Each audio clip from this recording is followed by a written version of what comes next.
আসসালামু আলাইকুম গাইস, আমি Rakib and welcome to my daily video. তো আজকের ভিডিওতে আমি আপনাদেরকে আমাদের কিছু মাছের আপডেট শেয়ার করব। প্রত্যেকটা হাউজে আমাদের যে পরিমাণ ডেন্সা আছে, মানে গাছ, ওই গাছগুলোর কথা শেয়ার করব। দেখেন কত পরিমাণে গাছ প্রত্যেকটা হাউজে। আর আমাদের মাছগুলো কিন্তু প্রচুর ফ্রেন্ডলি। ওরা মানে একটু পানিতে নড়া দিলেই কোলের কাছে চলে আসে, কাছে চলে আসে।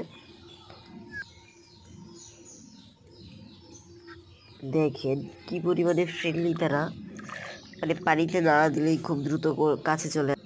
এইগুলো কিন্তু আমাদের হোয়াইট মলির হাউসটা। এখানে প্যারেন্টস এবং বাচ্চা দুইটাই আছে। দেখেন ওরা হাতের উপরে উঠে চলে আসতেছে এবং ওরা খুবই ফ্রেন্ডলি।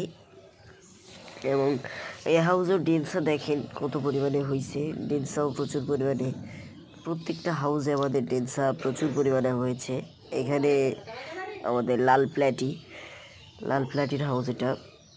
এখানেও দেখেন প্ল্যাটি মাছগুলা কি পরিমাণে আছে, কিন্তু এখানে এখানে কিন্তু ডেন্সা খুব কম, সব থেকে কম এখানে ডেন্সা। এখানে ডেন্সা দেই না এখনো, ফিমেল মাছ কম বলে ডেন্সা এখনো দেওয়া হয় নাই, যে বাচ্চা দেওয়ার ফিমেল নাই এই জন্য।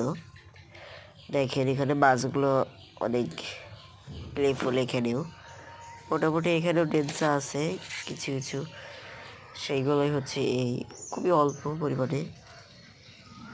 এই যে, আর এটা হচ্ছে আমাদের মিক্সের হাউসটা। এখানে দেখেন ডেন্সা কত পরিমাণে, প্রচুর পরিমাণে ডেন্সা। প্রত্যেকটা হাউসে অ্যাভেলেবেল ডেন্সা আছে। আস্তে আস্তে খুব কম, কিছু হাউসে কম, কিছু হাউসে বেশি, এভাবেই আছে। দেখেন এটা হচ্ছে ব্ল্যাক মলির হাউস। এখানেও মাছগুলো খুবই প্লেফুল। এই যে মাছগুলা, ওরা পানিতে হাত দিলেই চলে আসে কাছে।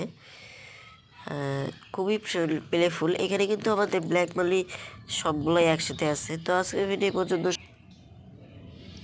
দেখা হবে অন্য কোনো ভিডিওতে।